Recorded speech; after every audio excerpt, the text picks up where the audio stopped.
So I'm going to start off with like a very popular sort of chalkstream river pattern, like the killer bugs. So we were talking about it when we were having our meal. Obviously 477 yarn is getting really much more harder to find. But there are lots of others and they work just as well.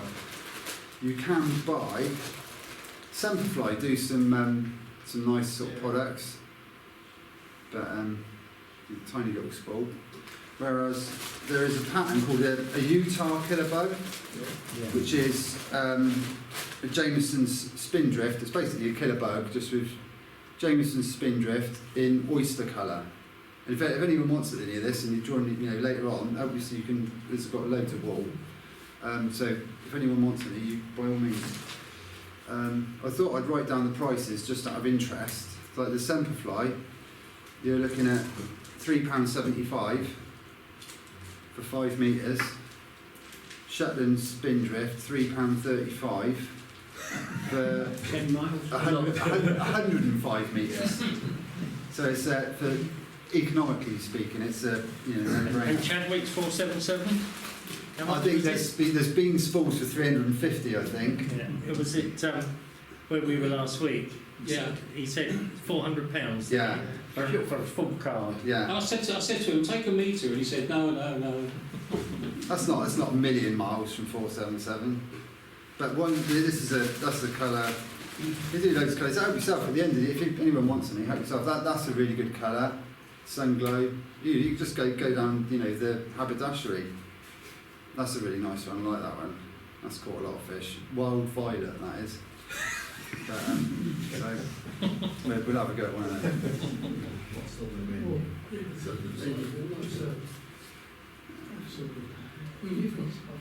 So I'll just cut off a bit of that. We've got a size 12 barber scrub hook in the vise, which is a Dohiku 644 size 12. Is it possible to get a larger picture of the hook? I think you can zoom in a bit on that. The back row here.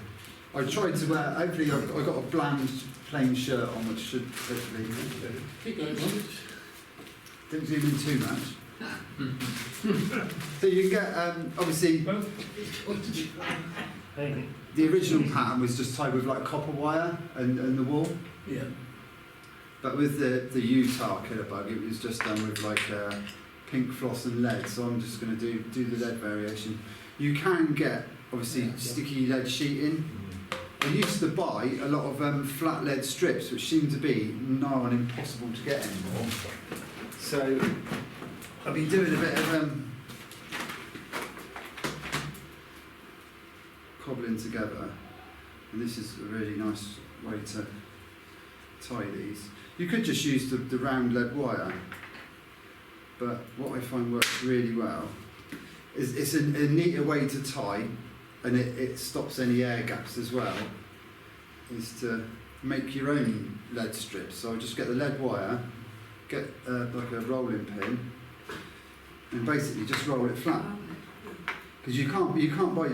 I've tried to get lead strips all over the place, and they're just a nightmare. You can't get them anywhere.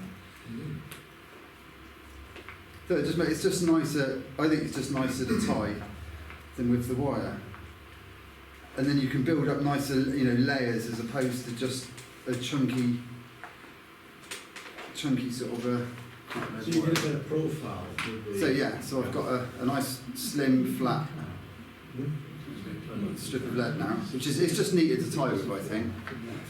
So before I put any lead on, we've got this. You should be able to see the thread, all right? So what colour is that? This is the stickers come off. It's a UTZ fluorescent pink. Right? So I like, before I do any lead bodies or any sort of underbody stuff, I just like a layer of thread as a foundation. I don't know if anyone's had flies before now, where you, after a lot of use, you can almost like move the fly on the hook. So I do like a layer of thread, and then just a smidge of gluey varnish. This is really nice. This is the Benedici varnish. It's really wet, so it sucks into the thread really well. It's not. Brands of super glue will do it. Yeah, well, super good. Yeah. So now I got me flat lead. So just going to do a nice layer of lead. Just touching turns. Well, you got to watch. If I just hold on to that with my right hand and wind, it's going to be like the thread. Every turn, it will get twisted and snap. So it's if you do a turn, swap hands. So you're keeping this flat all the time. If you just keep winding, it will twist, twist, twist, and then break. Yeah, with one hand. So if you use both hands, and then you can get a nice layer of neat lead on there. Leave a little gap at the front. I like to cut, instead of cutting it square, cut a tapered point on it, and then you can blend that in to there. Cut a point on that, and you can blend that into there.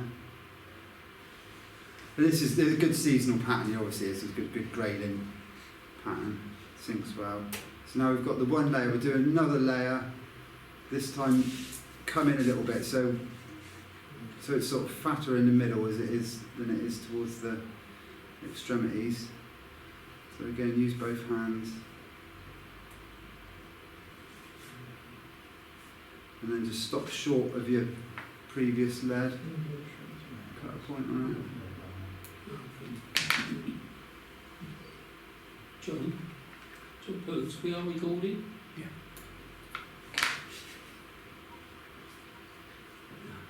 That's a good thing to do, isn't it? Have you got like a branch YouTube sort of? Yes. Obviously, you could leave it there. I'm just going to do a little bit more lead in the middle. Just I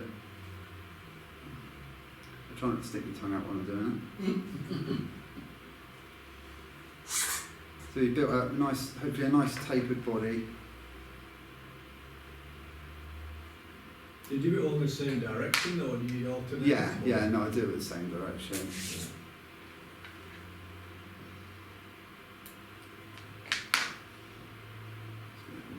Hopefully nice laying flat. A little bit that's kicked up there.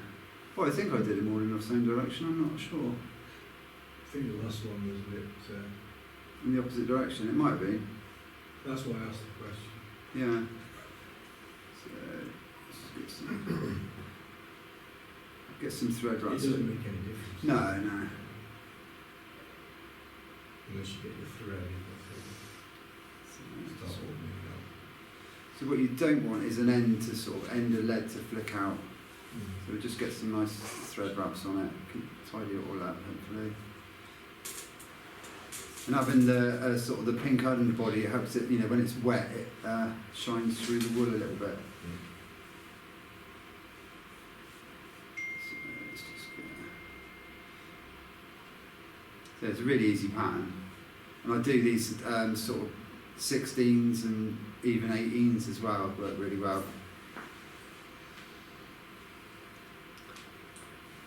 Most of the flies I've got tonight are dry flies, but I've got. So there's our underbody. I could varnish that and glue it just to make it super solid. But then if I do that, it's going to be wet, and then we're going to end up with varnishing the wall. So I don't want to do that. If you were going to do that, I'd let it dry for a bit. So now I'm basically just going to pinch in the wall at the base, just by the tip. Tie that in nice and tidy. You know, so most of the patterns I've got tonight, most of the patterns, they're quite basic. It's simple flies work well, and you're not crying then if you throw them in a tree. So there we go. So we've got underbody done, the wall's in. This is a good colour. I've caught lots of fish on this colour, so I'm confident in this colour. And then you just want the wall to cover the contours in the lead. And then hopefully you get a nice tapered body. This is just like a version of the killer bug, but it's just heavier because it's got the lead in it. Really simple. With my hands, I've got to be a bit careful because if I've got rough, I try not to touch that bit of wall, the wall that's winding on, because otherwise I'll just shred it. And if you keep messing around with it, it'll just get weaker and weaker and more frayed, and we'll try not to touch it if possible.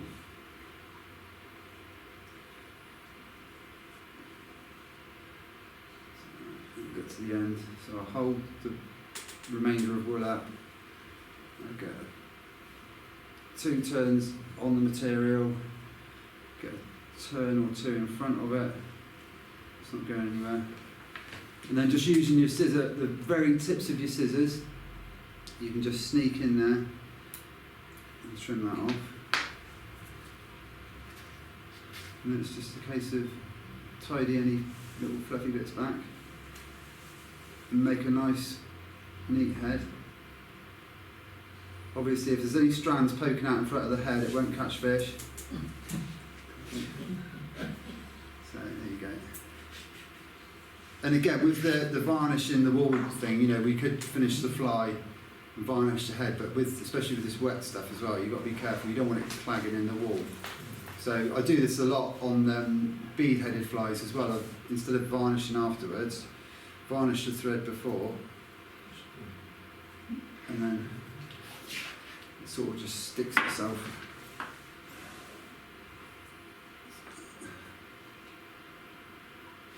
If you get too much standing out, you just clip it off, or Yeah, well, out the front. front, or Yeah, no, I just, top. yeah. If you're tying it and you see your hands are maybe a bit rough and it comes standing for a little bit too much, and you Yeah. don't like it, you just, But as you know, like the rougher and more chewed a fly gets, the better it will probably work in the end anyway. So, then you chew it off. so there's the first fly. So that's a nice easy one. When it's in the water, does it change colour? Yeah, they do. Yeah, You just- it goes obviously darker, and you can see like the pink sort of glow through. But these walls, you I don't know if the camera will pick up on it, but there's probably about 6 different colours in there. Yeah. But like I say, later on, if anyone wants any, just come and bring a pair of scissors and you can have some.